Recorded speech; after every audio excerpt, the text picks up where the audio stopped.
Clap your hands right now. Make some noise for Mr. Erick Esteban. Clap louder.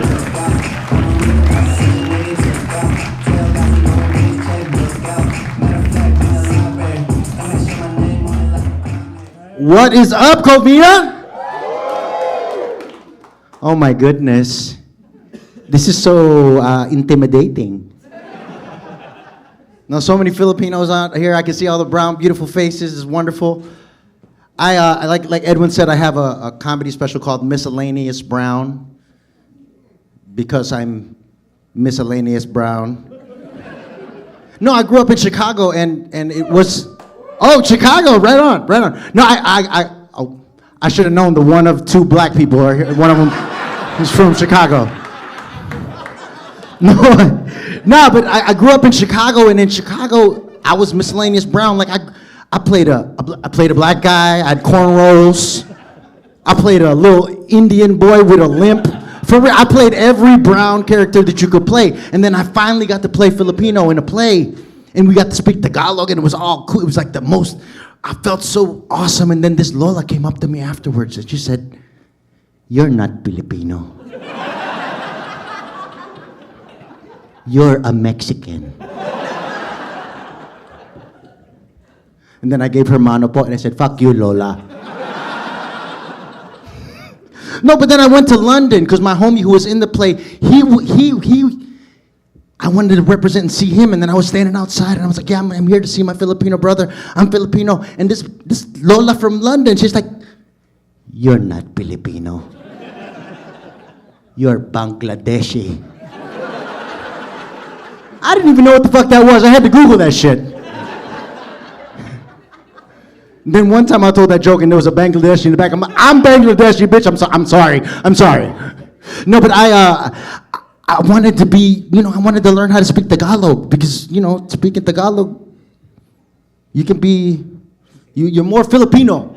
It can be Mexican if I speak Tagalog. No, you can, because speaking Tagalog, like I have a comedy special called Miscellaneous Brown. I would love for you all to watch it, but really I just wanted to be as successful as a white man who can speak Tagalog on the internet.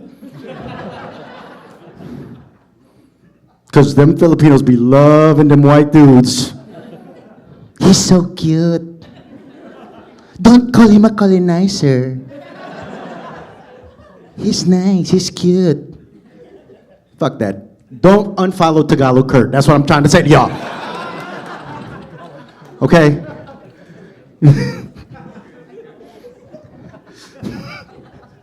No, because I wanted to learn how to speak Tagalog. Because you want to learn. I want to have the language of my parents. But Tagalog doesn't make sense.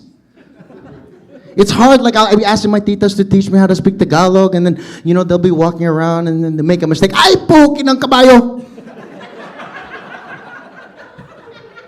What the fuck did you say, tita?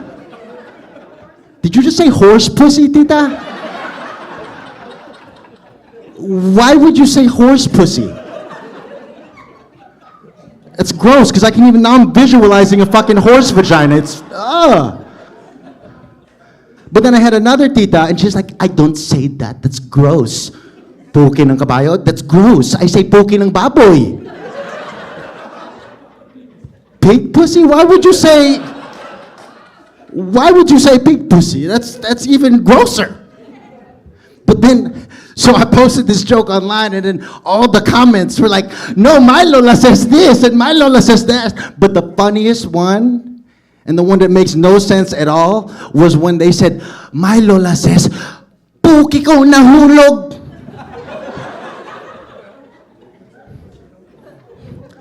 Puki ko nahulog, translated means, oh my God, my pussy fell. Now, ma'am, what's your background? I don't want to assume. What's your background? So you're a Filipino mom. Has your Filipino mom screamed those vagina phrases? Putang ina mo. You said it so well, teacher. That putang ina mo, that's the most, everybody knows that phrase. That's the most versatile phrase in all of Tagalog. Because you could say it as a greeting. Pare, putang ina.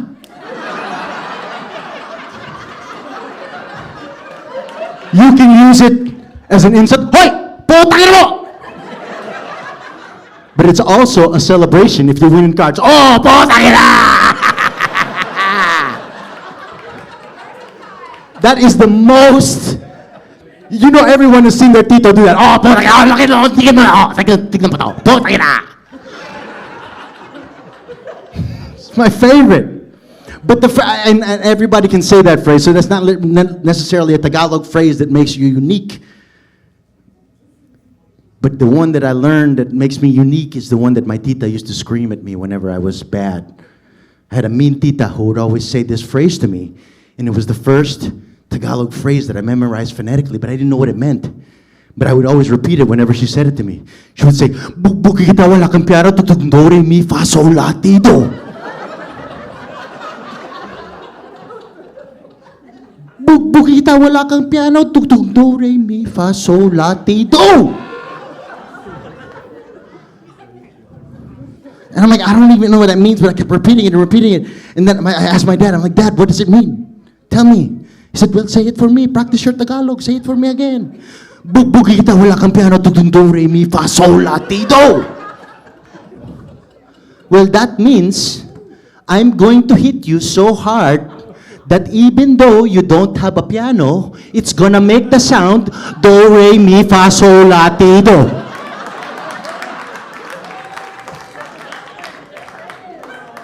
How the fuck am I supposed to learn this language? Don't make sense at all. It's hard to be Filipino. Like, I came up in the 80s and the 90s in Chicago. You know what I'm saying? Like, I grew up and the only people that you'd see on TV that looked like me was Bruce Lee. And it was the 80s, so I would tell motherfuckers that he was Filipino. I would say Bruce Lee is Filipino and he's also my uncle. For real. Like when you saw Enter the Dragon, remember when he did the don't concentrate on the finger or you'll miss all the heavenly glory. Remember when he said that shit? I can't lie, man. I was a 10-year-old kid. My dick was hard as a rock. I'm not gay, but Bruce Lee does it for me. Am I wrong? Sexy dude. He's a sexy dude. First sexy Asian man. But he's Chinese, so he wasn't Filipino. It wasn't like, a thing. But then I saw a movie called Berry Gordy's Last Dragon. I knew my homie from Chicago would see I had seen that movie. Who's the master? Hell yeah!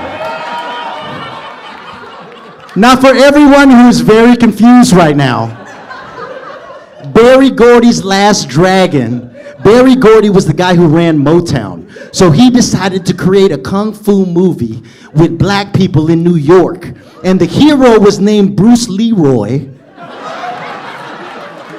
And the villain was the Shogun of Harlem. And whenever he would say, "Who's the master?" they would scream that shit. Okay? And when I went to go see The Last Dragon, I went to go see that shit in my karate uniform. It was like the first cosplay. I was like, who's this little dumbass Filipino in a karate uniform? But then I was rewarded in the finale of that movie, because in the finale of that movie, little Ernie Reyes jumped off the stage with a double kick. And I said, that bitch looks just like me. And from that day on, Ernie Reyes was my cousin, for real. Ernie Reyes was my cousin, but then Ernie Reyes grew up.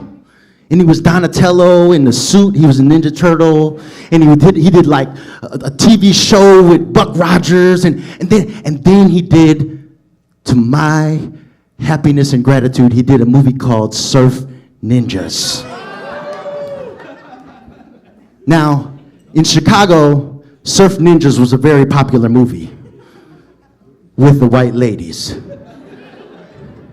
And the white girls in Chicago, they really They just saw a handsome Asian dude and couldn't tell the difference. So one beautiful evening, a beautiful white girl asked me, Are you Ernie Reyes Jr.? Yes, I am. Yes, I am. Homie, you have not had your dick sucked until you've had your dick sucked by a girl who thinks you're a surf ninja. Woo! No, but that wasn't, Ernie Reyes wasn't my motivation, my impetus to fly from Chicago and chase my Hollywood dreams. That was in a movie called Return of the Jedi. Do you remember Return of the Jedi? Everybody's seen Return of the Star Wars. It's Return of the Jedi, right? Now, on the moon of Endor, when Luke and Leia are separated, they're looking for Leia on the moon of Endor. And Han and Chewbacca and R2-D2, C-3PO, they're walking through the forest. And then Chewbacca stupidly grabs a piece of meat hanging from a tree, and they all get caught up in a trap. But then R2-D2 buzzes them down, and they fall to the forest floor. When they get up, they're all surrounded by Ewoks.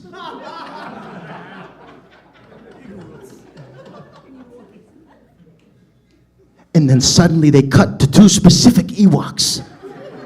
And the two Ewoks say exactly this. They say, Huy, puno daw to.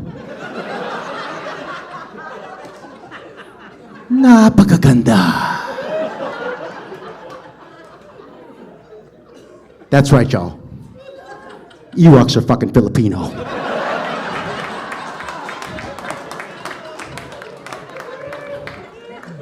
And when I saw that shit, I said, I'm gonna be in one of these damn movies. And I'm gonna be the first Filipino Jedi. I'm tall, I'm not gonna be an Ewok. Pogi ko, I'm pogi. We're gonna put fur on my face, I'm going to be the Jedi, the hero. But I'm gonna play it like this. I'm gonna play it like a Filipino Jedi. I'm gonna say, Hoy, that is not the droid you're looking for.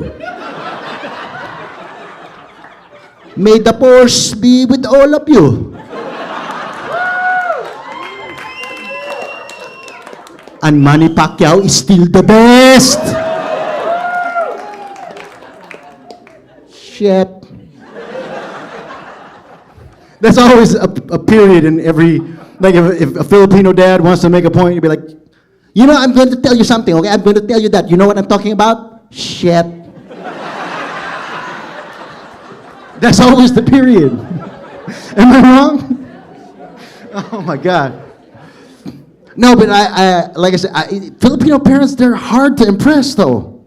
Right? Like I told you, I'm my comedy special, Miscellaneous Brown, right?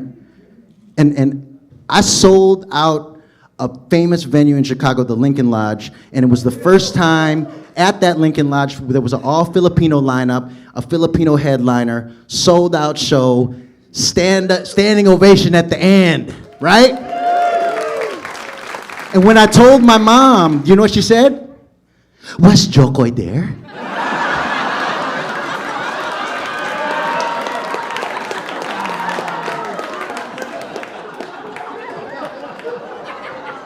No, Mom, your favorite Filipino-American comic wasn't there. They're hard to impress. You know, like back when I was 13 years old, I got Nintendo, right? Back in Nintendo, I had with the robot and shit. My dad bought me Nintendo for Christmas for my 13th Christmas. And then he put on Nat King Cole and, started singing Nat King Cole. And then my dad started reminiscing, when I was in the Philippines, and I was 13 years old, Nat King Cole was singing in the hospital during Christmas time. So whenever I play Nat King Cole, I think of my 13th Christmas. And I'm playing my Nintendo, Super Mario Brothers and shit. I'm like, oh my, but I heard hospital. I'm like, Dad, why were you in the hospital when you were 13 years old? Well, when you're 13 years old in America, you get Nintendo. When you're 13 years old in the Philippines, that is when you get circumcised. So enjoy your fucking Nintendo. Keep you humble, man. They keep you humble. They do. Like when I first lost my virginity, okay? It's finally first insertion. You know what I'm saying? Like the first, come on, please. Let me, please. Oh, it's air. It's in. Finally. Right? My dad walks in the door. Oh, sorry.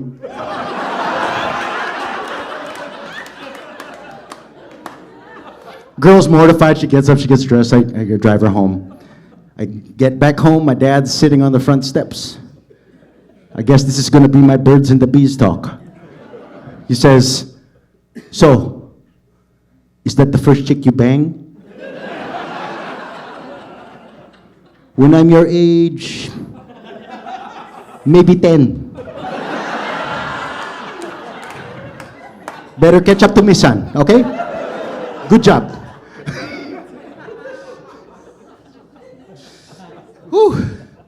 No, but I love, talking about my dad and I mean, talking about Filipino parents is always a good thing. Like, but my dad, he gave me my swagger. You know what I'm saying? All our Filipino parents, like when you think about what our Filipino parents did and where they traveled over here and they lived here and built these lives for us, and then I can stand up here and talk shit. It's pretty amazing, isn't it? But my dad, my mom and my dad, my mom was the director of medical services for the Board of Education in Chicago. Okay, and my dad and my mom went to the first fundraiser for Barack Obama when he was running for state senator. So before he was even running for senator, like before, because she used to work with Michelle Obama when she was working at the Board of Ed. And my dad, this is what my dad, origin of my swagger, said to Barack Obama when he first met him. He said, you know what? You should change your name. In the Philippines, my name is Esteban. But here in America, everybody calls me Steve.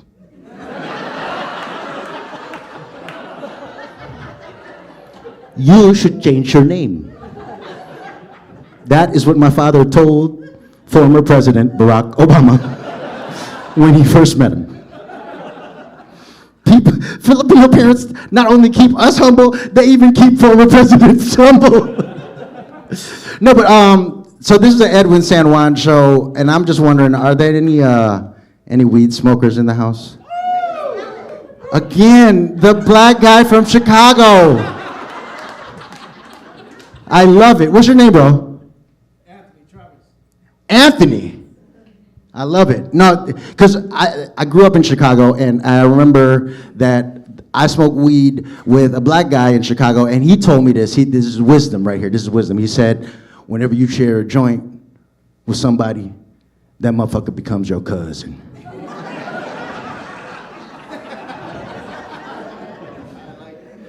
I love that shit, don't I? I love that shit.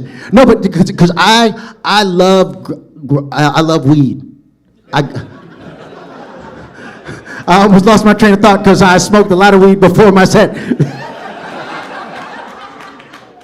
No, but I love weed. But the thing is my mom was the director of medical services for the Board of Education. She was like brown Nancy Reagan, you know what I'm saying? She was like, don't even try it once. You're gonna die. And then one time my dad walked in on me, and you could smell the weed in the room, and he's like, is there somebody in here smoking cocaine?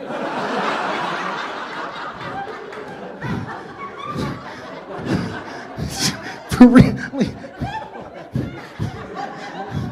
So I was like, oh my God, I was so scared. I was 40 years old. Celebrating my 40th birthday at my house. And I was sneaking into my garage to smoke a joint before my parents got there. And I said, no, I can't do this anymore. I can't do this. I got to tell them. I have to tell them. I gotta be a man. I gotta tell them. So I told my dad, I go, Dad, I've been smoking weed since I was 16 years old. Buying it illegally in Chicago since I was 16 years old. Now I have a medical license and I smoke it hourly. My dad said to me, I don't give a shit what you do. Just don't ask me to pay for it. I don't care. I was relieved. I'm relieved. But my mom, I was scared. I was scared, man. Oh my God, I was so scared of my mom. So I told my mom, I go, Mom, I smoke weed. I'm like Filipino Snoop Dogg. I smoke a lot of weed. And you know what she said? Can you get me some?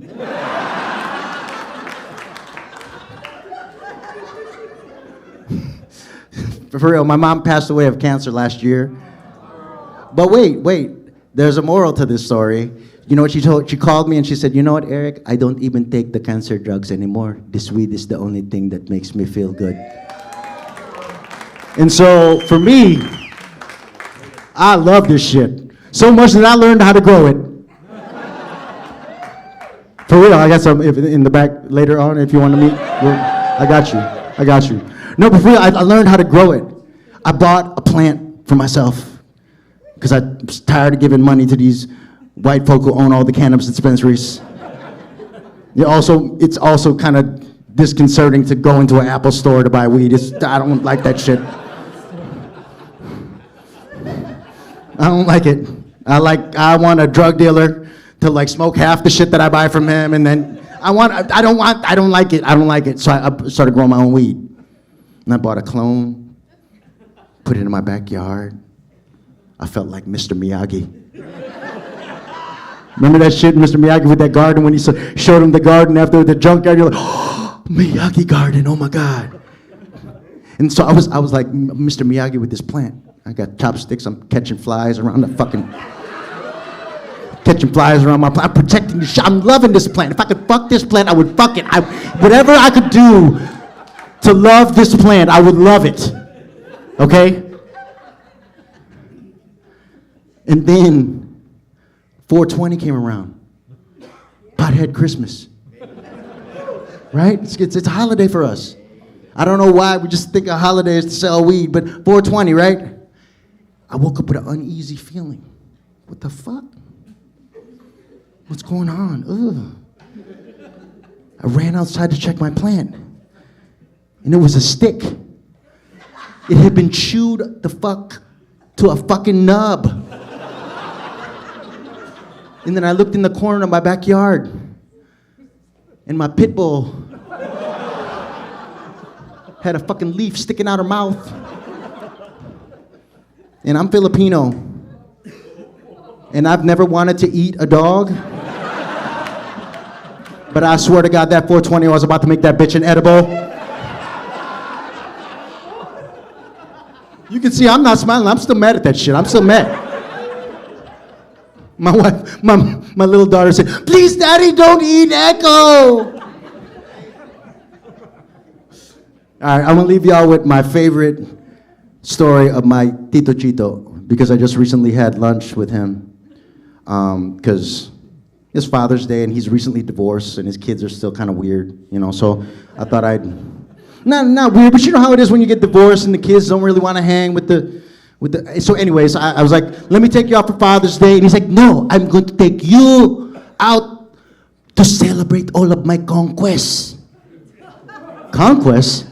Yes, I am killing it on Tinder.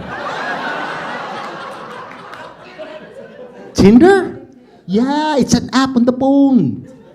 It's a dating app on the phone. You don't have one like that because you're married. Too bad for you. There's girls there, pictures of girls. If it's a good one, you right swipe it. But if it's an ugly one, left swipe it. But here's the key, okay? Here is the key to Tinder. If she right swipe you, and you right swipe her, pussy.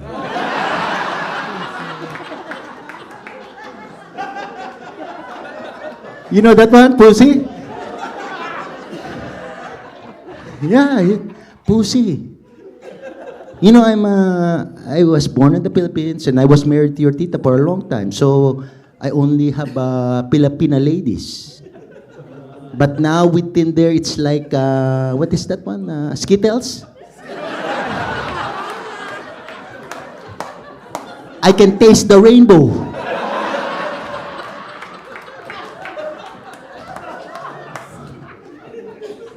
One day I have a white lady. The other day I have a Latina lady. But last night I went out with Lawanda. She told me to call her chocolate. Tito Chito, that is horrible. You should not call a black woman chocolate. She told me to call her chocolate. I'm going to call her chocolate. Besides, what's wrong with being called chocolate? It's delicious.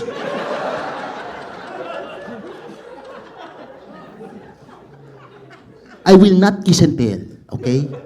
I will not kiss and tell. But I'm gonna tell you. Wakanda forever.